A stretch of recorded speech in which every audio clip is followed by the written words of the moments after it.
자, 오늘은 성령의 열매, 온유 첫 번째 시간입니다.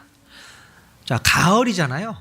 가을은 열매 맺는 계절이지 않습니까? 논과 밭에 열매가 주렁주렁 맺히는데 우리의 마음밭은 열매가 없으면 안 되잖아요. 그래서 성령의 열매로 풍성하게 맺었으면 좋겠다는 생각이 되어집니다. 자, 성령의 열매 9가지 한번 또 우리가 읽어보도록 하겠습니다. 시작. 오직 성령의 열매는 사랑과 희락과 화평과 오래 참음과 자비와 양선과 충성과 온유와 절제니. 아멘. 자, 이 9가지 열매 이외에도 성령님이 맺게 하시는 열매는 풍성하다는 것을 알았으면 좋겠어요. 여기에 기록되어 있는 것만 우리가 맺겠다가 아니라 성령님께서 인도하시는 삶을 살 때에 이곳에 기록되어 있지 않은 여러 가지 많은 성품들을 더 맺게 될 줄로 믿습니다. 자, 8번째 열매, 벌써 8번째가 되었네요. 바로 온유를 함께 나누도록 하겠습니다. 여러분, 성령의 열매 맺기가 쉽습니까? 어렵습니까? 어려우십니까? 쉬우세요? 자, 만약에 어렵다고 생각하시는 분들은 아마도 여러분 스스로의 노력에 의해서 열매를 맺으려고 하니까 어려운 것이 아닌가, 그런 생각을 해보게 됩니다. 성령의 열매는요, 모두가 성령님께서 맺게 해주시는 열매입니다. 내가 노력해서 맺는 열매가 아니고 성령님께서 맺게 해 주시는 열매라는 것을 우리가 기억해야 됩니다. 자, 그렇기 때문에 우리는 성령님께서 우리를 통해 그리스도의 성품 열매를 잘 맺어갈 수 있도록 성령님께 맡겨드리고 살면 되는 것이에요. 물론 성령의 열매는 나를 통해서 맺어지는 거니까 우리가 성령님께 맡겨드리는 그 삶을 살면 된다는 것입니다. 자, 그런데 가장 어려운 게 뭐냐면 성령님께 맡기지 못한다는 겁니다. 그게 가장 어렵다는 것이죠. 성령님께 맡기지 못한다는 것은요, 성령님을 온전히 의지하지 못한다는 것과 똑같습니다.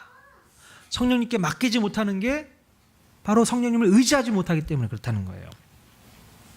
자, 우리가 성령의 열매에 대해서 관심조차 없었을 때에는 비록 내 안에 성령님이 내주하신다고 하더라도 성령님에 대한 인식이 전혀 없기 때문에 성령님께서 아무런 역할을 하실 수가 없는 상황이었었습니다. 그러니까 우리가 예수 믿고 구원받은 하나님의 자녀로서 성령님이 내 안에 들어와 계시지 않습니까? 근데 우리는 내 안에 들어와 계신 성령님에도 불구하고 성령님의 열매 맺는 거는 아무 생각이 없는 거예요. 그러니까 성령님께서 그냥 꿔다 놓은 보릿자루처럼 후속이 그냥 가만히 계실 수밖에 없는 상황이 되어버린 거죠. 그분이 역사할 수 없으니까 열매도 맺지 못하는 겁니다. 자, 그런데 내 안에 계신 성령님에 대해서 우리가 인식을 하고 또 열매에 대해서 관심을 갖게 되면 어떻게 될까요? 관심을 갖게 되면, 자, 이번에는 그 열매들을 내가 내 힘으로, 내 능력으로, 내 노력으로 맺으려고 하기 때문에 또 이게 어렵게 된다는 것입니다. 그러니까 이번에도 성령님께서 온전히 일하실 수가 없다라는 거예요. 결국 열매를 못 맺는다는 겁니다. 내가 성령님에 대해서 인식을 하고 있고, 성령 열매를 맺어야지라고 생각을 함에도 불구하고, 그러니까 그거를 내 노력으로 맺으려고 하니까 성령님이 또 힘을 쓸 수가 없는 거예요. 여러분, 그거 잘 이해를 하셔야 됩니다. 성령님이 하시지를 못한다는 겁니다. 자, 그러면 도대체 어떻게 해야 우리가 성령의 열매를 맺을 수 있을까요? 어떻게 해야 성령의 열매를 우리가 맺을 수 있을까요? 자, 오로지 우리는 성령님과 24시간 함께 동행하며 그분을 인식하고 있어야 된다는 거예요. 자, 그분을 인식한다는 게 무슨 말씀인지 아시겠습니까? 우리가 길을 걸어 다니거나 또 뭐 자동차를 운전하거나 또 사람들을 만나서 차를 마시거나 어떤 일을 할 때에도요, 늘 성령님을 인식하고 있어야 되는 겁니다. 내 옆에 누가 계신다고요? 성령님이. 내 안에 누가 계신다고요? 성령님이. 성령님이 나와 함께 하신다는 생각을 하셔야 됩니다. 오늘 자리 비워놓으셨잖아요. 앞자리. 여기 누가 앉아 계실까요? 그렇게 생각하시면 된다는 거예요. 성령님 늘 나와 함께 하신다. 이 나라의 가장 높은 대통령이 와서 앉아 있어도 우리 의식 안 하고 있을 수는 없잖아요. 아, 저 뒤에 누가 앉아 계시네? 의식이 되는데 예수님께서는 의식이 전혀 안 되면 안 되지 않습니까? 여러분이 집에서 혼자 계실 때에도 예수님을 의식하십니까? 나 혼자 있을 때에도 예수님이 우리 집에 나와 함께하고 계셔. 그것이 인식이 되어진다면요, 바로 성령의 열매를 맺을 수 있는 최적의 조건이다, 이렇게 보시면 됩니다.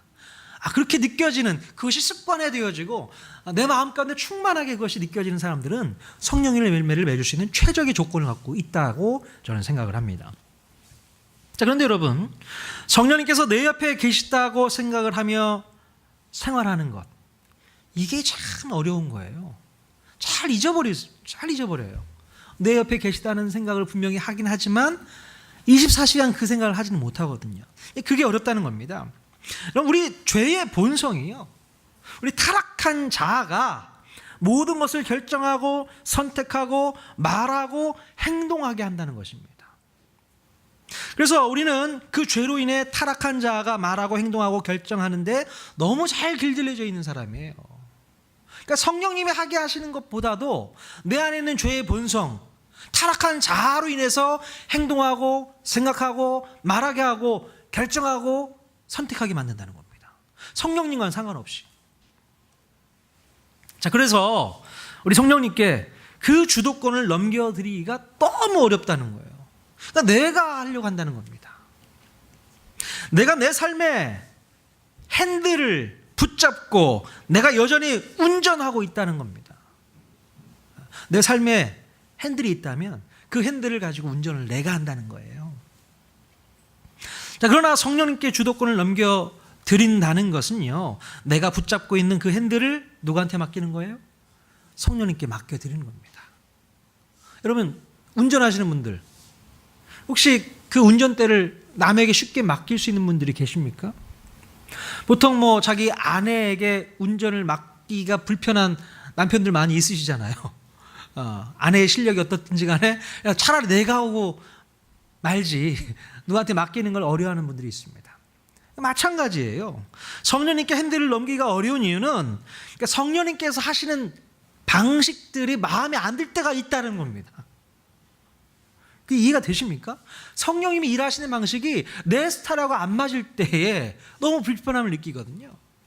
그래서 내가 그냥 운전하고 마는 것이죠. 자, 그러나 성령의 열매가 어떻게 맺혀지게 되냐면요, 바로 내 삶의 핸들을 성령님께 과감히 맡겨드릴 때에 비로소 열매는 맺혀지게 되는 줄로 믿습니다. 자, 내 삶의 핸들을 맡겨드리게 된다는 것은요, 나의 모든 습관, 또 쌓아놓았던 지식과 경험들, 또 생활 방식 등을 다 포기하는 겁니다. 포기하는 거예요.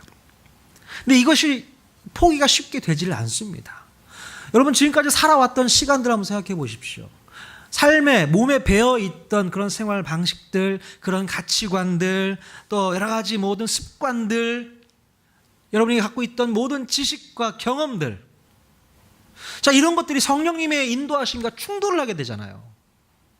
그러면 성령님께 맡겨드린다고 하면서도 그게 불편한 겁니다. 그러니까 성령님이 일하시는 방식이 늘 마음에 안 드는 거예요. 내가 하던 대로 그대로 하는 게 나 마음이 편하거든. 그래서 성령님께 핸들을 맡겨드리지 못하고 여전히 내가 그것을 붙잡고 있다라는 겁니다. 자, 그러므로요, 저는 이렇게 생각합니다. 영적인 실력은요, 바로 성령의 열매를 얼마나 맺고 있느냐를 통해서 판단되어진다고 생각해요. 내가 아무리 성경을 많이 읽고 기도를 많이 하고 전도를 많이 하고 봉사를 많이 한다고 해도 성령의 열매를 여전히 맺지 못하고 있다면 아직 영적인 실력이 없다고 봐야 한다는 것입니다. 자, 성령의 열매 없이 우리가 기도하고 성령의 열매 없이 말씀 통독하고 성령의 열매 없이 전도하고 봉사하는 것은요, 오히려 역효과를 나타낼 수 있습니다. 결국에는 그 모든 것들이 다 내 자랑으로 흘러갈 수 있다는 겁니다. 성령의 열매 없이 하는 모든 일들은 내 자랑이에요. 내 자랑. 나 이만큼 했어. 나 이 정도 수준이야.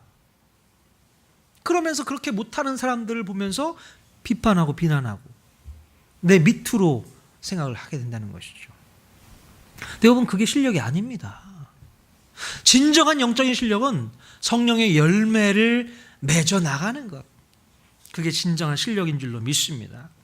자, 그렇기 때문에 정말로 우리가 키워야 할 영적인 실력은요, 바로 성령님께 나의 모든 주도권을 온전히 내어드리는 것부터 시작해야 한다는 것입니다.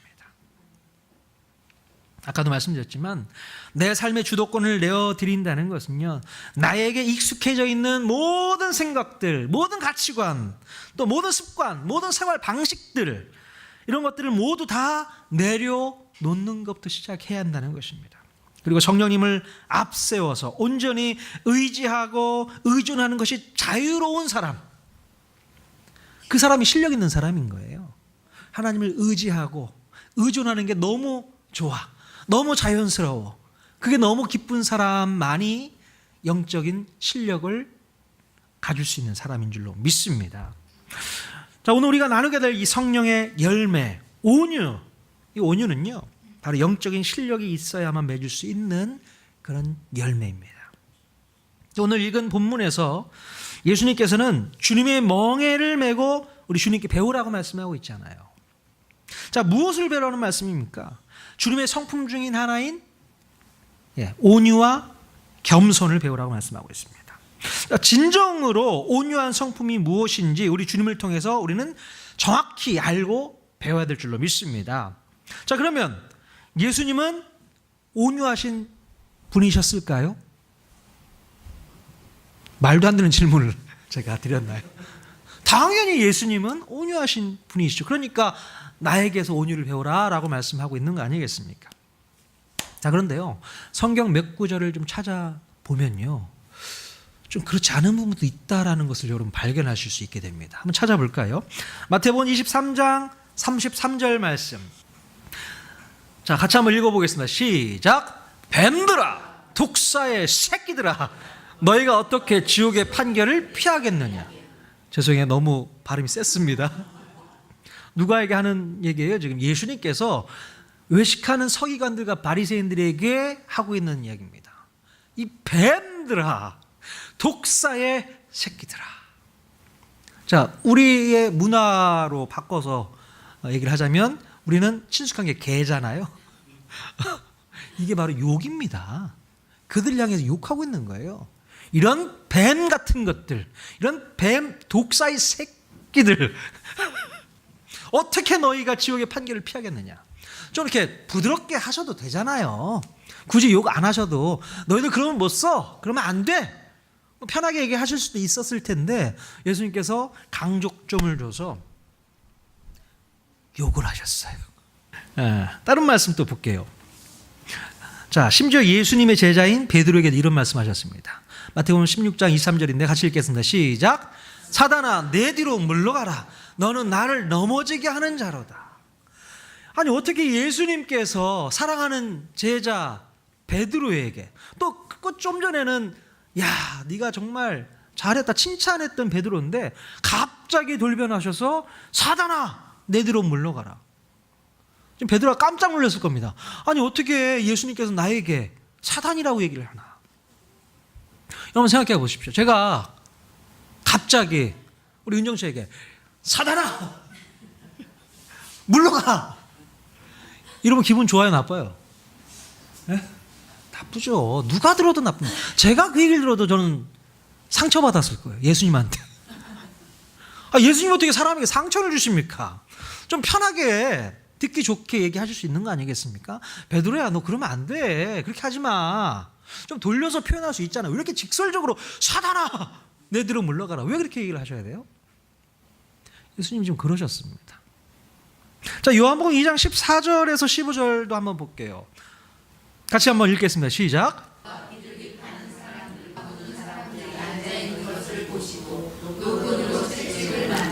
양이나 소를 다 성전에서 내쫓으시고 돈 바꾸는 사람들의 돈을 쏟으시며 상을 엎으시고. 야, 우리 예수님 정말 혈기왕성하셨어요.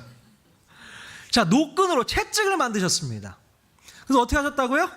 양이나 소를 다 성전에서 내쫓으시고 돈 바꾸는 사람, 그때 환전하는 사람들이 성전 안에 있었거든요. 그러니까 그들을 다 쏟아 엎으셨습니다. 잔돈 다 쏟아 엎으면 그 죽기도 얼마나 힘들어요. 쏟아 엎으셨을 뿐만 아니라 다 상을 엎으셨다고 얘기하고 있습니다.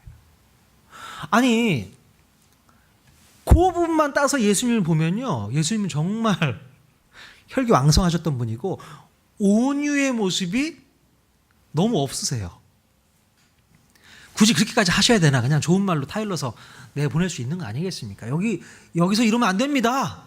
성전인데 왜 여기서 이런 짓을 합니까? 라고 얘기할 수 있는 상황이잖아요. 근데 예수님은요, 혈기왕성하게 다 들어엎으셨어요.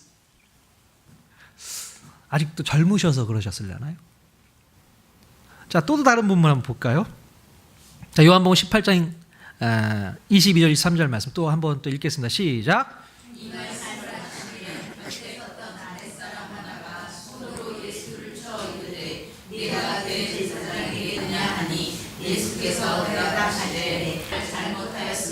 그 잘못한 것을 증하라. 바른 말을 하였으면 네가 어찌하여 나를 치느냐. 자, 이 상황이 어떤 상황이냐면요, 예수님과 대제사장 사이에서 대화가 있었는데 예수님이 그 앞에 뭔가 발언을 했는데요, 그 발언이 대제사장 귀에 들리기에는 좀 거북하게 들렸던 것 같아요. 그래서 옆에 있던 대제사장의 아랫사람이 예수님의 뺨을 후려친 것 같습니다. 자, 그때 예수님의 반응은 어떻습니까? 자, 오른쪽 뺨도 돌려 대셔야 되는 거 아닙니까? 예수님이 말씀하신 대로라면 왼쪽 뺨을 맞았으면 오른쪽 뺨을 돌려대라고 말씀하셨으니까. 근데 우리 예수님께서 어떻게 하셨어요? 야, 왜 내 말이 맞는 말인데 어떻게 나를 때릴 수가 있어? 왜 네가 나를 어찌하여 나를 때리느냐? 그렇게 오히려 따지고 있습니다. 잘못한 거 있으면 말해봐. 내가 말한 거 잘못한 거 있으면 다 말해봐. 지금 이렇게 말씀하고 있는 거예요. 우리가 생각했던, 예상했던 예수님의 모습은 아닌 겁니다. 또 찾아볼까요? 더 이상 찾지는 않겠습니다. 예수님께 누가 될 것 같아서. 자, 우리가 성경에 나오는 이 몇 구절들을 찾아봤는데요, 우리의 상식으로 볼 때는요, 예수님께서도 온유하지 못하신 부분이 있음을 발견하게 됩니다. 우리의 상식이라고 말씀드렸어요. 보통 온유한 사람들이 말을 할 때는요, 직설적으로 말하지 않습니다. 우리 생각할 때는 직설적으로 말하지 않고 보통 빙빙 돌려서 부드럽게 표현을 하게 되죠. 자, 그런데 예수님께서는 너무나도 직설적으로 표현하시고 심지어 욕까지 하셨다는 거 보면 깜짝 놀라게 되죠. 그러니까 우리가 알고 있는 온유의 개념으로 볼 때는 오히려 온유하지 않은 부분도 있다라는 것을 볼 수 있습니다. 자, 그런데 오늘 본문에서 예수님 자신에 대해서 마음이 온유하다 또 겸손하다 말씀하시고 있는 것을 볼 수 있습니다. 자, 그러면 도대체 예수님께서 말씀하시는 그 온유의 개념은 뭘까요?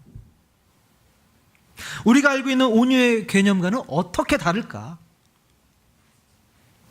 자, 먼저 여러분과 제가 알고 있는 그 온유라는 성품을 어떻게 우리는 정의를 내릴 수 있겠습니까? 사전을 보니까요, 이렇게 되어 있습니다. 사람의 표정이나 성질이 따뜻하고 부드러움을 뜻한다라고 사전적으로 이렇게 정리를 하고 있습니다. 우리가 알고 있는 내용 아니겠습니까? 부드럽다, 따뜻하다. 네. 사람들에게 상처 주지 않는 그런 스타일.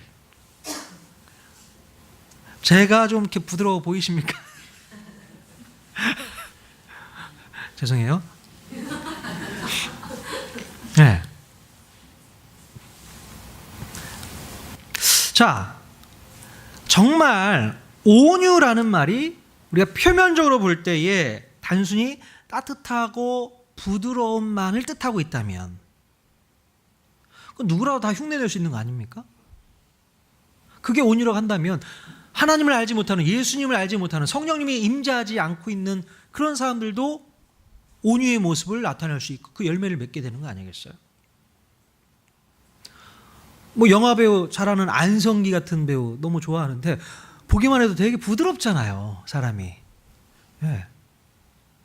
자, 그러면 그게 온유인가 생각하시는데 그게 아니라는 겁니다. 성경에서 말하는 그 온유가 뭐냐? 그러니까 성령의 열매를 흉내낸 가짜 열매입니다. 그런 온유는 겉으로 보여지는 부드러움, 따뜻함, 이런 거는 성령의 열매가 아닌 거예요.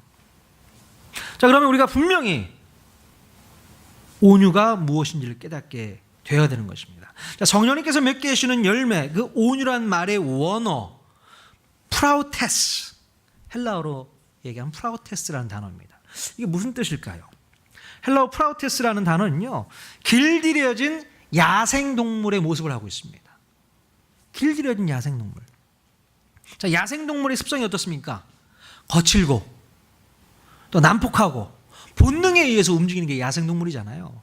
자, 그런데 그 야생동물을 잘 훈련시키고 다듬고 길들이게 되면 주인의 말에 잘 따르게 돼서 온순해지는 것을 우리가 볼 수 있잖아요. 그래서 가축화하는 거 아니겠습니까? 집에서 기를 수 있는 가축이 되는 거 아니겠어요? 바로 이때 쓰이는 말이 프라우테스, 온유라는 겁니다. 잘 길들여진 상태. 야생의 동물이 잘 길들여져서 주인과 함께 살아갈 수 있는 거죠. 마찬가지로요, 성령의 열매 프라우테스는 죄의 본성을 따라 움직이던 우리, 죄의 본성에 따라 살던 사람들이 바로 이제 성령의 말씀을 잘 듣고 따르게 되어서 자기 마음대로 행동하러 살지 않고 성령으로 길들여지고 또 그 다듬어진 상태를 말한다라고 볼 수 있는 것입니다. 그게 온유인 것입니다. 성령님께 잘 길들여진 상태, 말을 잘 듣고 잘 따르는 그런 상태. 여러분, 주인에게 잘 길들여진 짐승은요, 주인이 주는 것이 아니면 아무거나 받아먹지 않습니다. 오늘 진돗개 여러분 잘 아십니까? 주인이 정말 하라는 대로만 하는 거잖아요. 앉아 하면 앉아 있고, 서 있어 그러면 서 있고, 가 하면 가고, 멈춰 있어 그럼 멈춰 있잖아요. 또 남이 주는 음식은 절대 받아먹지 않습니다. 물론 그냥 똥개들은 그냥 아무거나 잘 받아먹지만 잘 훈련되어 있는 그런 영리한 개들은요, 주인의 말에만 절대 복종하지 않습니다. 바로 이런 거 하는 거죠. 오로지 주인의 명령이 떨어질 때까지 기다리는 겁니다. 함부로 움직이지 않습니다. 그게 온유한 모습이라는 것이죠. 마찬가지로 성령님께서 말씀하실 때까지 우리가 기다릴 줄 아는 실력이 바로 온유라는 겁니다. 성령님이 말씀하실 때까지 기다릴 수 있는 실력, 그게 온유입니다. 자, 구약 성경에도 온유라는 말이 있는데요, 히브리어에서 쓰는 온유라는 말이요, 아나라는 단어를 쓰고 있습니다. 아나. 자, 아나라는 단어는 그 말 속에 겸손하다라는 뜻이 포함되어 있습니다. 그래서 온유하다는 말이 겸손하다는 말과 자주 혼용되어서 쓰이고 있습니다. 그래서 오늘 본문에서 예수님께서 나는 마음이 온유하고 겸손하다 이렇게 표현하고 있잖아요. 성경 본문 여러 곳에 보면 온유와 겸손이 같이 붙어서 쓰여져 있는 것을 우리가 간혹 보게 됩니다. 자, 마태복음 18장 3절과 4절을 또 한번 읽어봤으면 좋겠는데요. 같이 한번 읽어보겠습니다. 시작.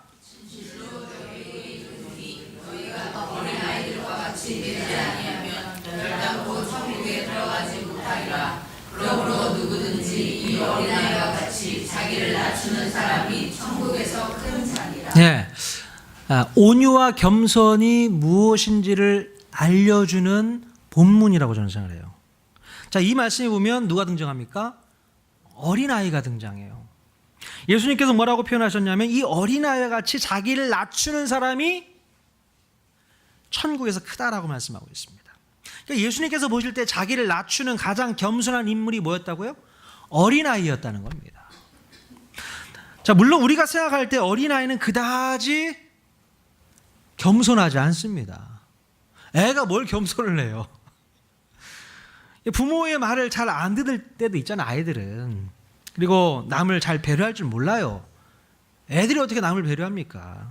자기밖에 모르는 이기적인 존재가 바로 어린아이인데, 자, 그런데 왜 어린아이에게 자기를 낮추는 자라고 예수님께서 표현을 하셨을까요? 자, 이 말은요, 어린아이의 어떤 존재적인 특성에서 나온 말이라고 볼 수 있습니다. 그러니까 어린아이는요, 자기를 보살펴주는 부모가 옆에 없으면 하루 한 시간도 살 수 없는 게 바로 어린아이의 특성입니다. 그래서 자기를 돌봐주는 부모를 온전히 의존하기 때문에 살 수 있는 존재, 그게 바로 어린아이인 거예요. 그러니까 자기를 낮춘다는 말이 스스로 나를 낮춘다고 해서 낮추는 게 아니라 내 존재가 부모 없이는 살아갈 수 없는 그런 존재인 것을 그냥 의식적으로 아는 거죠. 그래서 자녀들이 늘 엄마 찾잖아요. 아빠는 안 찾더라고요. 늘 엄마 찾고, 네. 그 엄마의 케어를 기다리지 않습니까?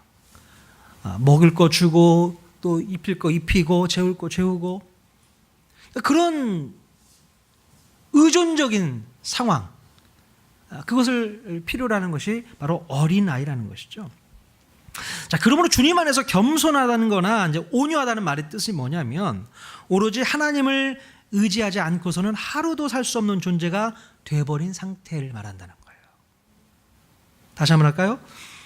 온유하다는 말의 뜻은, 또 겸손하다는 말의 뜻은 하나님을 의지하지 않고서는 단 하루도 살 수 없다라는 그 존재가 되어버린 상태. 이게 바로 온유라는 겁니다.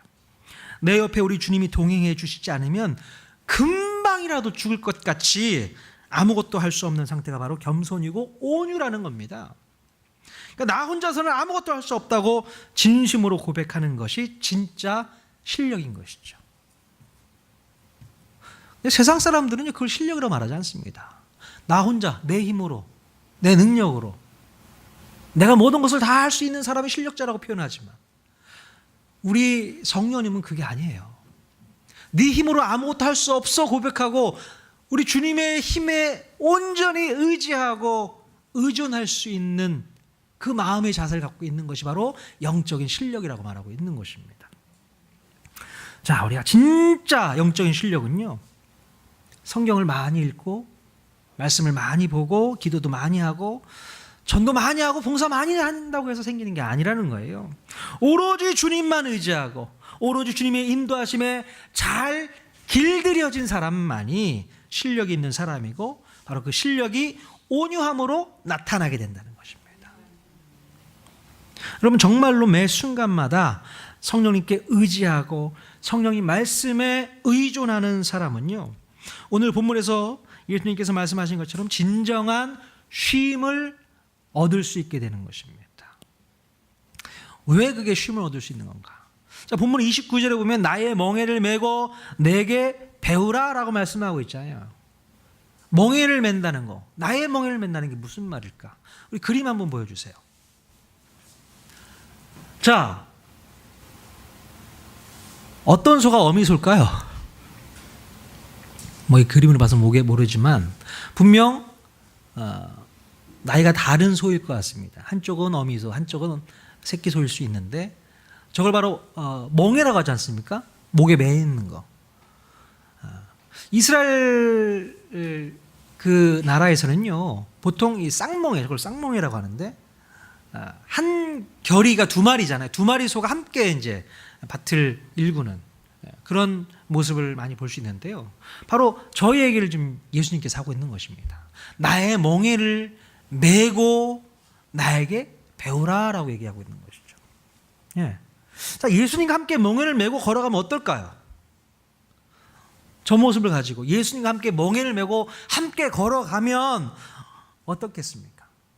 걱정이 있으실까요? 별로 걱정이 없습니다. 염려도 안 됩니다. 근심이 없어요. 서두를 것도 없습니다. 그리고 뒤처졌다고 두려워할 것도 없는 거죠. 불안해할 것도 없습니다. 왜요? 바로 예수님이 나와 함께 하시기 때문에 그런 거예요. 예수님이 나와 함께 하시고, 그러니까 예수님이 힘을 다 쓰시는 겁니다. 그냥 우리는 그냥 묶여서 쫄래쫄래 쫓아만 가는 거예요. 그러니까 무슨 걱정이 있겠어요? 그냥 따라만 가면 되는 건데. 머릿속에 계산할 것도 없습니다. 그냥 그분이 가시면 가는 거예요.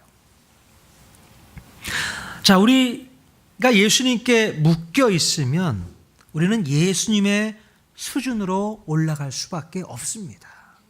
예. 실력 있는 분 옆에 있으면 나도 덩달아서 실력이 올라갈까요? 예, 올라갑니다. 우리 엊그저께 수요일날 탁구장 다녀오셨다면서요.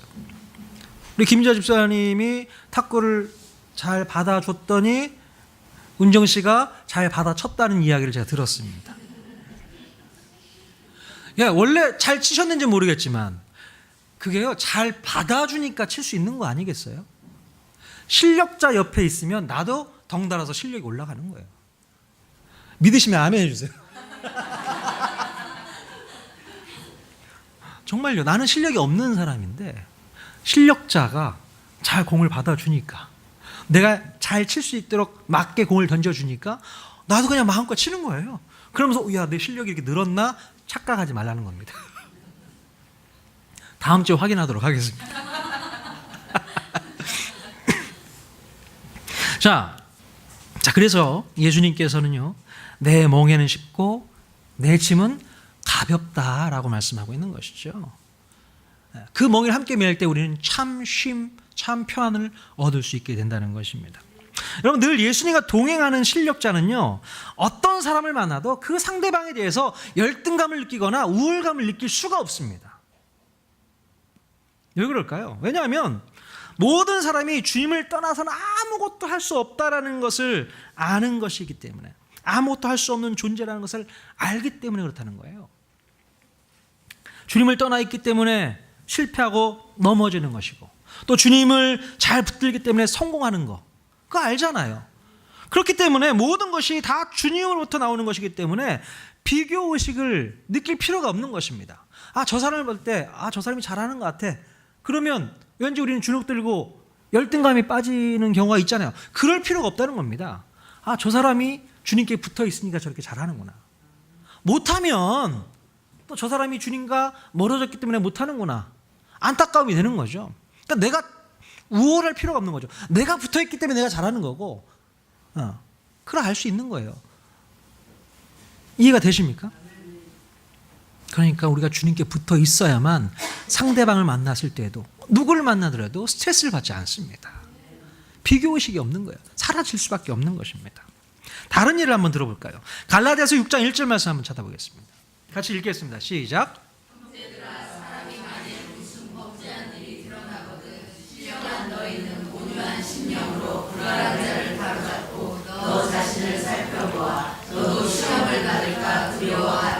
네.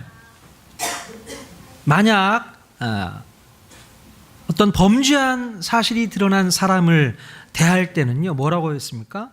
온유한 심령으로 그런 사람들을 바로잡으라고 얘기하고 있습니다. 온유한 심령으로 범죄한 사람을 바로잡는다는 게 무엇일까? 자, 온유한 심령을 가진 사람은요, 주님을 떠난 인생은 당연히 범죄할 수밖에 없다라는 것을 너무나도 잘 아는 사람이 바로 온유한 심령을 가지고 있는 사람이잖아요. 그렇기 때문에 야, 나도 만약 주님을 떠나면 그 사람처럼 범죄할 수밖에 없는 그런 인생임을 알기 때문에 그 사람을 함부로 판단하거나 정죄하지 않는다는 겁니다. 맞아, 나도 옛날에 그랬는데, 나도 옛날에 그랬지. 그러니까 그 상대방을 바라보면서 안타까워만 하는 거죠. 그래서 온유한 사람은요, 죄 지은 사람을 만나게 되면 함부로 판단하지 않고 온유한 심정으로 그를 끌어올 수 있다는 거죠. 그래서 사도 바울이 얘기한 것처럼 온유한 심령으로 그러한 자를 바로잡고 너 자신을 다시 한번 살펴보라고 얘기하는 것입니다. 함부로 판단하지 못합니다. 나도 그런 존재일 수 있기 때문에 그런 존재였다라고 생각할 수 있는 거잖아요. 그러나 온유한 심령을 갖고 있는 사람은, 하나님께 붙어있는 사람은, 하나님께 묶여있는 사람은 그렇지 못한 사람들을 바라보면서 안타까워만 하는 거죠. 저 사람도 주님께 붙어있으면 나 같은 수준을 유지할 수 있다라고 생각하기 때문에 교만할 것이 없는 것입니다. 그 모든 기준이 다 예수님께 달려있기 때문에 그렇습니다. 여러분, 상대방의 성품이 온유하다고 느끼게 되면 어떻습니까? 자, 저 사람은 참 온유한 성품 같아. 자, 그렇게 되면요, 세상 사람들은 어떻게 되냐면 온유한 사람들을 앞에 두고 봤을 때 왠지 만만하게 느껴질 때가 있습니다. 그런 경우 안 해보셨습니까? 좀 센 사람 보면 약간 주눅이 딱 들어있는데 좀 온유한 분위기 보면 되게 만만하게 느껴지는 거예요. 자, 괜히 약자 앞에서는 강한 척하고 싶은 사람들이 있는데요. 이런 명언이 있습니다. 제 아내가 알려줘서 한번 써먹는 명언인데 한번 보여주십시오. 자, 같이 한번 읽어볼까요? 시작.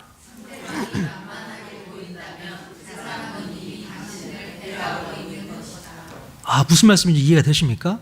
상대방이 만만하게 보이면 그 사람은 이미 당신을 배려하고 있는 실력에서 살고 있다라는 얘기예요. 나보다 수준이 높은 겁니다. 그게 이제 머릿속에 들어와야 되는 겁니다. 그러니까 만만하게 보여서 내가 충분히 이길 수 있을 것 같아 보이지만 이미 그 상대방은 나를 배려하는 수준에서 나를 대하고 있다는 거예요. 실력자인 거죠. 이것이 바로 실력자만이 할 수 있는 승부조작입니다. 우리 김재현 집사님 실력 있는 분들은요, 충분히 승부조작 가능하신 분이십니다. 네. 가능하시잖아요. 그 실력으로. 아니, 내가 이길 수 있으면 이길 수 있는 거죠. 내가 져줄 수 있는 건 져줄 수 있는 거잖아요. 우리 시원이랑 제가 씨름하면 누가 이겨요? 가끔 시원이가 이길 때도 있습니다. 제가 승부조작 하거든요. 들켰네? 제가 져주잖아요. 물론 요즘에는 거의 안 져줍니다. 근데 우리 소원이는 너무 힘이 세. 이길 수가 없어요, 요즘에는. 승부 조작이 안 됩니다. 자, 실력자는 승부 조작이 가능합니다. 자, 이 온유의 실력을 갖고 있으면 충분히 승부 조작할 수 있어야 돼요. 나쁜 말이 아닙니다. 자, 영적인 실력을 갖춘 사람은요, 상대방을 이겨먹으려고 하질 않습니다. 굳이 이겨서 뭐해? 네. 그러니까 실력이 없는 사람이 꼭 상대방을 이겨먹으려고 애쓰잖아요. 그게 수준 낮은 사람의 모습인 거죠. 내가 저 사람 꼭 이기고 말 거야. 박박 대들면서 탁구 치는 모습 보면은 실력 없는 사람이다 라고 보여지는 거고, 그냥 언제든지 덤벼. 그래, 알았어. 살살 쳐주는 거죠, 이렇게. 다음 주에 확인하도록 하겠습니다.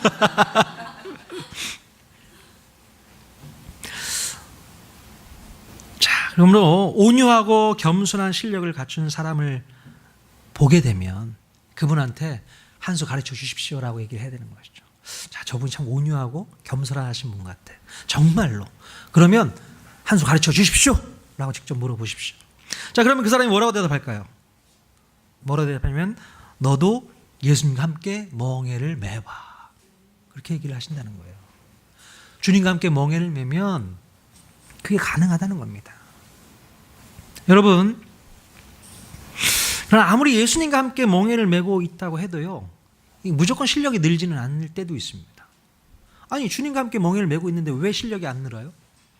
왜 그러냐면 여전히 내 힘으로, 내 방법대로 내가 원하는 것으로 운전을 하려고 하기 때문에 그렇습니다. 옆에 덩치 큰 어른소가 있는데 내가 가고 싶은 곳은 저쪽으로 가고 싶어. 그러면 같이 막 저쪽으로 가려고 하잖아요. 그러면 어떻게 돼요? 내 목이 아프잖아요. 그러니까 더 고통스러운 거죠. 괴로운 거죠. 그러니까 같이 예수님과 함께 동행하는 것이 쉼이고 평안이 아니라 더 고통인 거예요. 내가 하고 싶은 거 마음껏 하고 싶은데 하지를 못하게 만들잖아요. 가고 싶은 거 못 가고 힘을 주면 더 목이 아프고. 그게 바로 우리들의 모습일 수 있다는 겁니다. 내가 뜻대로 되지 않는다고 불평하고 원망하고 고통스러워한다는 것입니다. 우리가 주님과 함께 묶여서 같은 멍에를 메고 간다면 주님께 온전히 그 운전대를 맡겨드리고 조용히 우리는 따라가기만 하면 되는 줄로 믿습니다. 그것이 바로 실력인 것이죠. 그때부터 영적인 실력이 드러나는 겁니다. 자, 여러분, 그런 영적인 실력 한번 키워보시죠. 이번 한 주간 영적인 실력 한번 키워보십시다. 성령의 열매는요, 주일날만 와서 제가 성령의 열매 하니까 그것만 생각하지, 평상시에 월, 화, 수, 목, 금, 토는 전혀 열매에도 관심이 없는 분 계세요. 관심 갖고 사십시다. 성령의 열매, 성령이 나와 함께 하신다, 그 인식을 하시면서 주님께 묶여있는 삶이 뭔지를 깨닫고 그분과 함께 동행하면요, 실력자 될 수 있습니다. 정말 온유하고 겸손한 사람 될 수 있어요. 그 사람 앞에 당해낼 자가 없습니다. 그 실력 바라보시면서 하나님이 기뻐하셔야 됩니다. 다음 주에는요, 성경에서 온유함으로 그 실력을 인정받은 사람에 대해서 함께 나눠보도록 하겠습니다.